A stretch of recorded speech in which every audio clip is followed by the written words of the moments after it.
الرحمن الرحيم. ادي صلصة المانتو بعد ما استوت شوية زي ما نحط عليها الكريمة.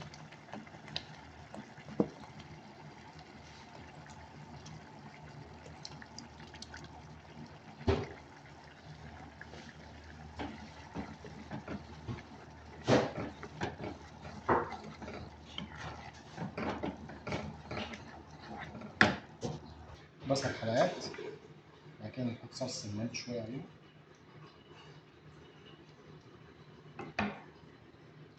بصل متقطع بس يا جماعة، مفيش أي حاجة أكتر من كده.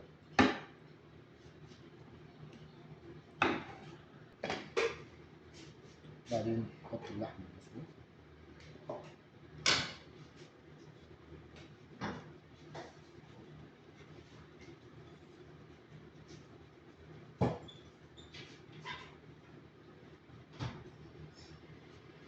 خلي دي من تحت يا جماعة. بص.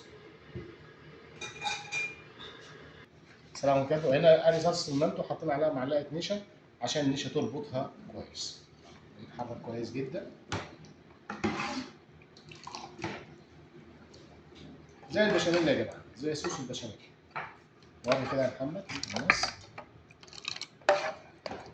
يا سلام يا سلام، زي صوص البشاميل بالظبط، ما فيهاش أي اختلاف. تمام، الله ينور الله ينور.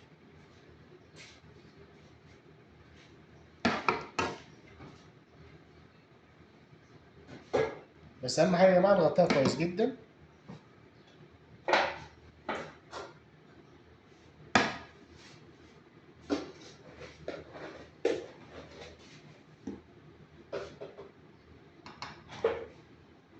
بعد كده بقى القشطة بتاعتنا اللذيذة.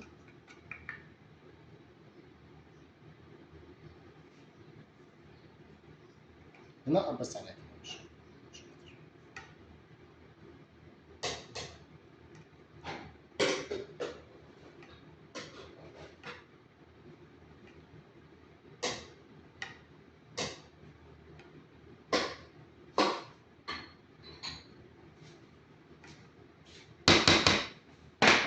واحدة جبنة الشيدر السايحة.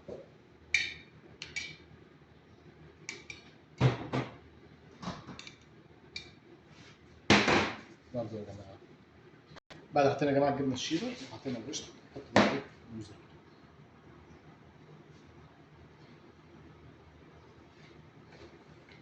أنا من نفسي بفضل الجبن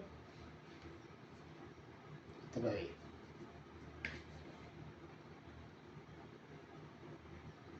زودوا جبن يا جماعة، زود جبن، زود جبن.